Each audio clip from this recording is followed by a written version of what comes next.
Allora, tutto ciò premesso, vediamo un po' che cosa ne dice la politica, più che altro ma anche con competenze tecniche.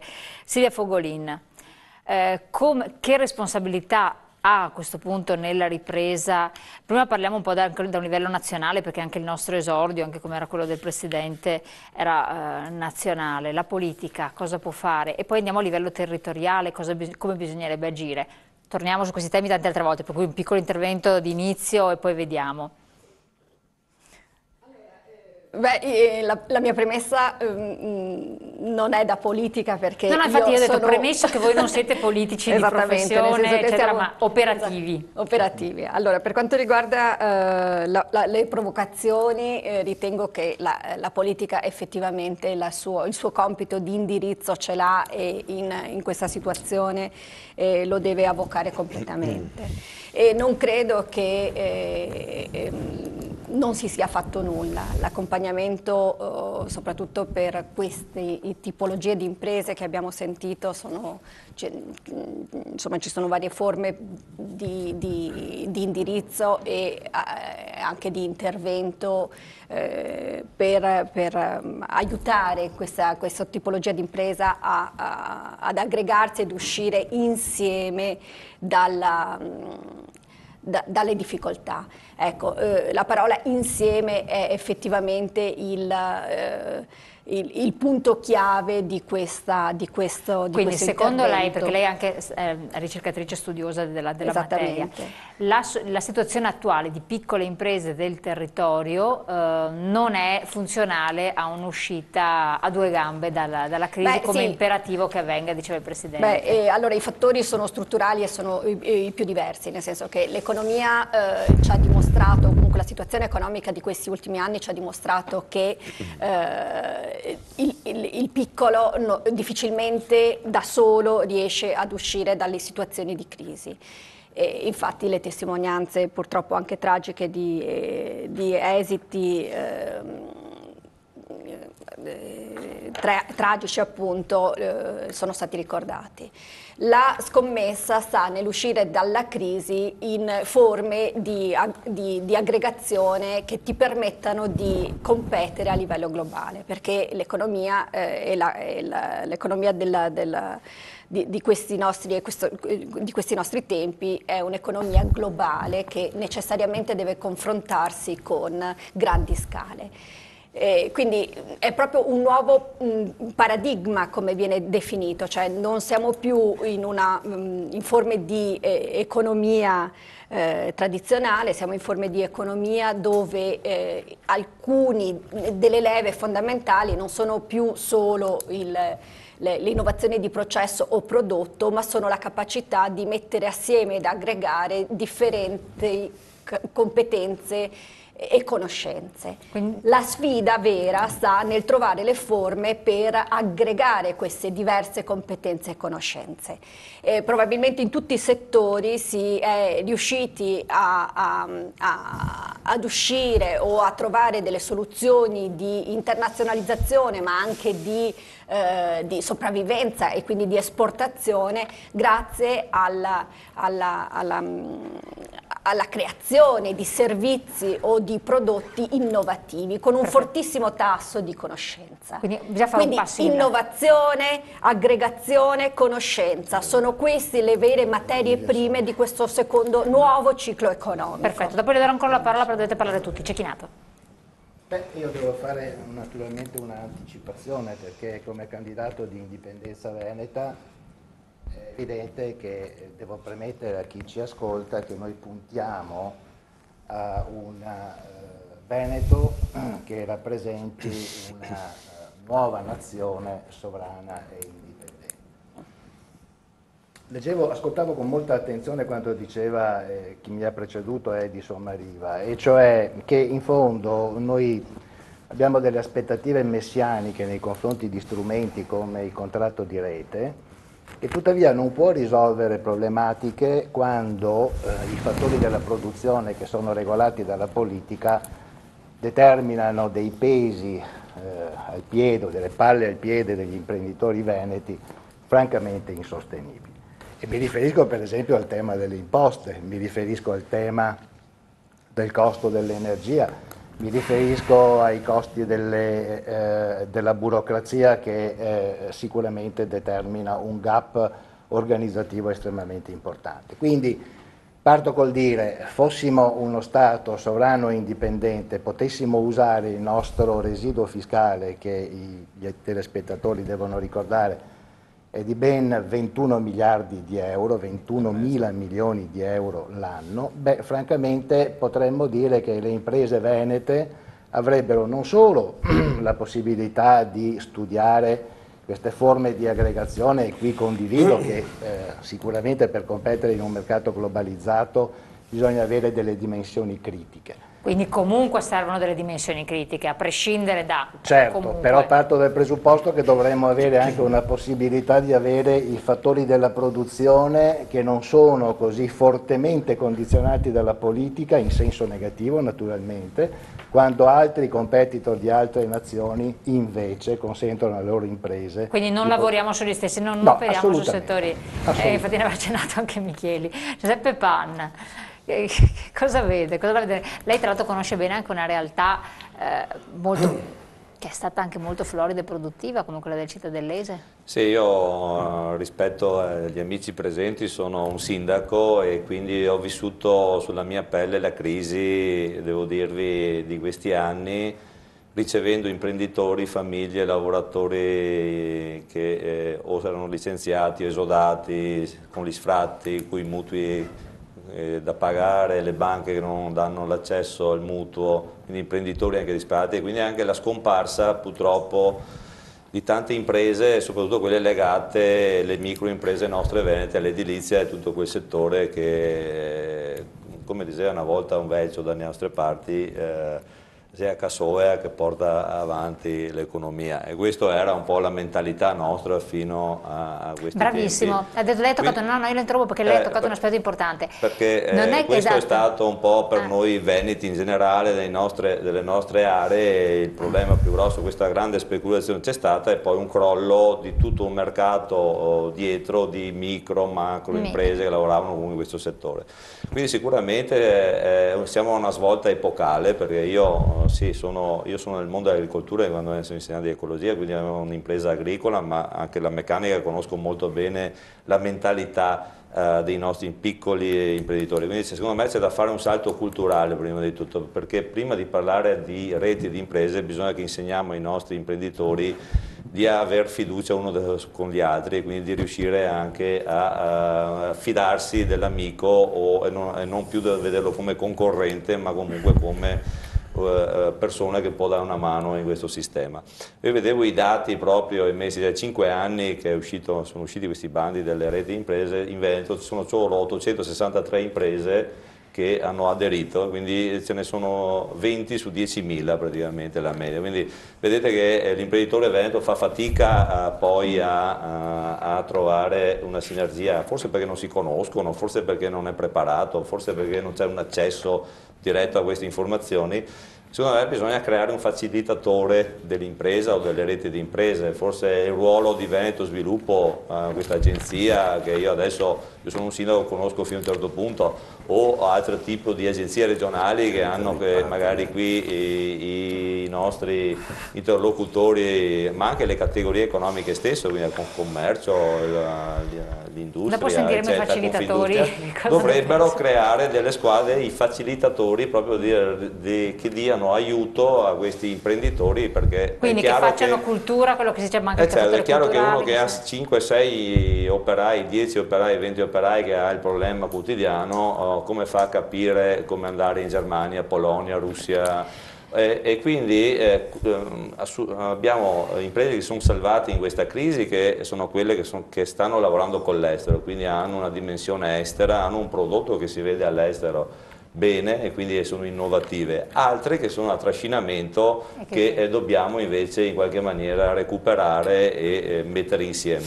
È chiaro che i settori strategici sono l'agricoltura, il turismo e anche la cultura, poi, perché l'assetto industriale poi Veneto è cambiato molto, noi possiamo più puntare sulla grande industria chimica, sulla grande industria... No, sono cambiati anche i settori, dopo Esatto, e ricordo che solo il turismo, che porta 60 milioni e rotti di persone qui, e che può dare un incentivo sicuramente alla nostra regione con reti anche in questo senso che già ci sono ma che vorrebbe implementare, riportare avanti, sicuramente è una delle risorse importanti della nostra regione. No, dopo torniamo su questo, rientro solo un attimo, voglio sentire anche Menorello, perché lei ha detto anche, ha fatto prima riferimento con la cazzuola, no? Quindi è la connotazione tipica, cioè il piccolo imprenditore che non può sapere che queste strategie che sono sotto oggetto di studio, eccetera, possono essere vincenti o meno, però abbiamo una situazione politica di un certo tipo. Ma io sono contento che i rappresentanti dell'economia, diciamo così, vedano un po' roseo. Però secondo me l'obiettivo è ancora lontano da raggiungere, cioè finché non si traduce in nuovi posti di lavoro qualsiasi crescita non serve. Secondo me oggi la tragedia è il calo di occupazione e lo vediamo tutti i giorni, chiunque di noi faccia una professione o un mestiere, sia perché lo vede su di sé, sia perché vede tanti amici che hanno questo drammatico problema. Ora, che cosa serve la politica? Premesso che chi come me si propone anche in queste elezioni regionali, vive del proprio lavoro e siamo al di fuori della politica fatta finora. Ed è bene che tutti entrino in politica, Presidente, altrimenti sa, come dice il Papa, guardare dal balcone non serve a noi, ai nostri figli, alla nostra gente. Quindi dobbiamo riappropriarci perché qualcuno, e lei dice bene, vuole creare una distanza sempre più grande con delle finte riforme come quelle elettorali e costituzionali per cui qualcuno va a votare sempre meno e sempre i soliti governano. Dobbiamo un po' reagire a questa cosa. Io credo che la Regione da questo punto di vista serva come volano di sviluppo e per abbassare il costo alle imprese. Ho paura che non abbia fatto né questo né quello. Allora, alcuni spunti programmatici che dovrebbero essere diretti principalmente alle reti di imprese. Abbassare il costo dell'energia, anche rompendo alcuni tabù. C'è possibilità di approvvigionamenti energetici anche per esempio in Adriatico o con sistemi alternativi, che è inutile che ci siano le estrazioni in Croazia e da noi no, e paghiamo l'energia ma quello che dobbiamo pagare. È in competenza della Regione? Beh, no, non penso per certi versi sì, perché alcune questioni non ci sono per dei veti posti dalla Regione Veneto nell'ambito delle sue prerogative, quindi sono competenze concorrenti. Penso che facciamo partire l'economia estraendo il gas. Minor costo dell'energia è una cosa assolutamente importante. Volani di sviluppo, zone franche, ora soprattutto nella zona di Venezia. Sicuramente una compattezza del mondo veneto può ottenere dalla comunità dell'Unione Europea, ma anche utilizzando la legislazione nazionale, un'area franca a tassazione zero o molto agevolata, almeno nella zona del veneziano. Perché? Perché questo provocherà investimenti da parte delle grandi reti mondiali sul nostro territorio, farà lavorare, e qui sì, soprattutto le reti di impresa, cioè chi sarà più in grado di offrire dal territorio a grandi multinazionali che per esempio vengano ad investire, e creerà leve di sviluppo, quindi free zone, zone franche, zone libere. Questa è un'altra grande questione. L'altra grande questione l'avete toccata voi, il credito. Qui le nostre imprese non hanno credito, sono con buona pace del sistema bancario, però qui cosa si può fare? Beh, con i confidi la Regione può fare un lavoro che non è stato ancora fatto. Con Veneto Sviluppo può fare un lavoro che non ha fatto. Mettiamo assieme tutte queste strutture, facciamo un fondo di immobili, siamo pieni di immobili che non vengono utilizzati, mettiamoli come a garanzia e facciamo come Regione da garanti per il credito, perché il credito non c'è, perché i fondi a garanzia non li ha nessuno, deve ipotecare la propria casa, quella della madre, del padre, dei figli. Bene, il pubblico, secondo il principio di sussidiarietà, dia questi strumenti, mettiamo assieme i confidi, Veneto Sviluppo si mette a capofila anche di un patrimonio immobiliare che rimanga lì a marcire o che almeno serva a poter dare fideiussioni perché le imprese abbiano più credito, magari dirigendolo soprattutto verso quelle imprese che sanno mettersi in rete. Perfetto, quindi sono alcune, dopo ne tiriamo fuori anche altre. Poi sul turismo ci torneremo, dopo torniamo, assolutamente. Bisogna anche parlare di numeri sul turismo. Io adesso devo dar parola. Che è troppo poco sviluppato. No, ma infatti noi vogliamo concentrarci commercio, turismo e terziario perché sono settori strategici oltre che le piccole imprese. Voglio dare la parola anche a lei in modo che dopo di lei andiamo in pubblicità, ma giustamente che altrimenti spezziamo. che soluzione, perché quello che abbiamo visto, ci sono anche tante imprese che sono perite, l'ha sottolineato bene il sindaco, che come tanti sindaci è la lista d'attesa, perché hanno sbagliato strategie interne, quindi noi stiamo parlando di strategie da adottare per veramente non soccombere. Lei che cosa ha notato dal suo angolo prospettico? Ma guardi, io se mi permette fare una velocissima premessa, mi trovo un po' in difficoltà, come le dicevo anche prima di iniziare la trasmissione, perché non sono abituato a parlare davanti alle telecamere, mi trovo catapultato come candidato alle elezioni regionali per il Movimento 5 Stelle. No, Però, per chi inizia è una difficoltà, capisco bene. Quindi perdonate anche la mia emozione nel parlare qua davanti alle telecamere, davanti a persone Siete in tre, dai, che indubbiamente hanno qualche esperienza in più forse. Ecco. Io vorrei dire due semplici cose. Allora, io lavoro da sempre in aziende private, prima nel ramo dei servizi, poi nell'industria, e ho notato tante cose in questi circa 25 anni da quando ho iniziato a lavorare. Ho iniziato a lavorare durante il periodo degli studi e ci ho messo 8 anni per laurearmi, proprio perché portavo i giornali di notte, quindi non sono uno di quei classici laureati oggi come le generazioni diciamo un po' più anziane ritengono, che tendono solo a studiare e poi non riescono a trovare lavoro perché non si rimboccano le maniche. Attualmente io sono, diciamo, ho un ruolo di controller industriale, come le spiegavo prima, è quella figura che all'interno di un'organizzazione analizza, elabora i dati produttivi industriali in questo caso, visto che lavoro nell'industria della carta, e cerca di andare a individuare quelli che sono i costi superflui, le inefficienze e gli sprechi. E probabilmente oggi il Cottarelli dell'industria della carta è la prima cosa da riuscire a scovare all'interno della struttura, diciamo, della spesa pubblica nazionale prima e regionale poi. Io cito semplici qualche dato, insomma, tanto per dare un'idea, e mi trovo d'accordo con quello che dicevano prima i rappresentanti delle categorie. Oggi, ad esempio, il costo dell'inefficienza della pubblica amministrazione, e qua in Veneto c'è un rappresentante della Confcommercio, e se non era uno studio proprio della Confcommercio, parla di 3,2 miliardi di euro, solo qua in Veneto. E questo ci dà un'idea dei soldi che noi paghiamo e come vengono sprecati ogni anno dalla nostra pubblica amministrazione, qua dove siamo noi. Parliamo tanto di un Veneto efficiente, in realtà non è esattamente così. E questo studio, tra l'altro, non è che mi corregga se sbaglio, fa riferimento a qualche ente regionale super efficiente, parte da un livello minimo che è quello della Lombardia e va di conseguenza a fare un confronto rispetto a, naturalmente, sulla popolazione residente e quant'altro. Il Veneto, rispetto alle efficienze della Lombardia, perde 3,2 miliardi. Questo è un primo punto interessantissimo e su cui ci si potrebbe concentrare.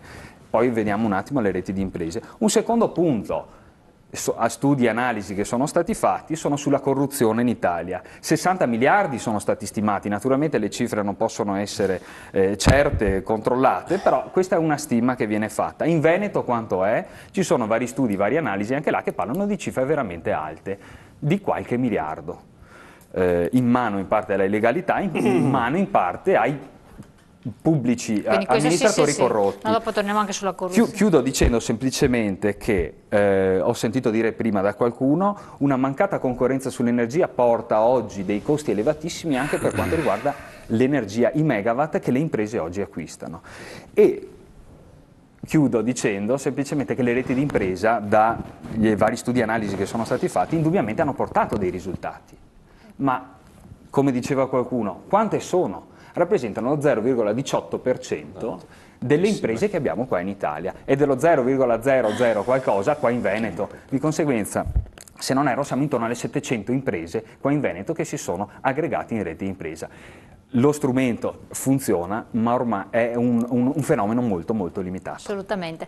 Allora andiamo in pubblicità, peraltro io avendo deciso questo tema da quando avete organizzato... No, dopo vi do la parola dopo. Da quando è stato organizzato questo convegno, che è stato una settimana fa, mi pare 10 giorni fa circa, il convegno regionale, esatto, scorso. Io ho incontrato vari imprenditori per varie ragioni di lavoro, eccetera, ho domandato a tutti quanti in reti di impresa e non sapevano di che cosa si trattasse. Certo. Ho detto che manca proprio l'informazione Manca, e anche il metodo di come portarle avanti. Quasi tutti l'hanno confusa con la fusione delle realtà imprenditoriali, c'era questa perplessità qua. Il terrore del Veneto è la fusione. Com'è?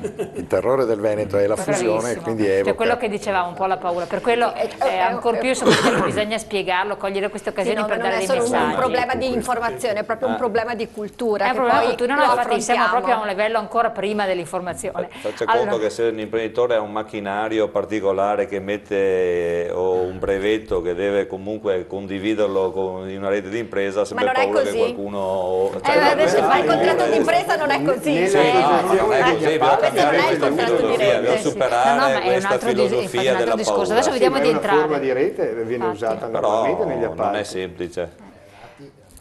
Nell'ATI, non è la stessa cosa. Ma non è la stessa cosa, è proprio un cambio di paradigma. Dopo se volete ve lo racconto prima di cominciare. Embrionalmente è un modo di collaborare. Cioè, se posso... fermala, dopo, pubblicità, pochi secondi.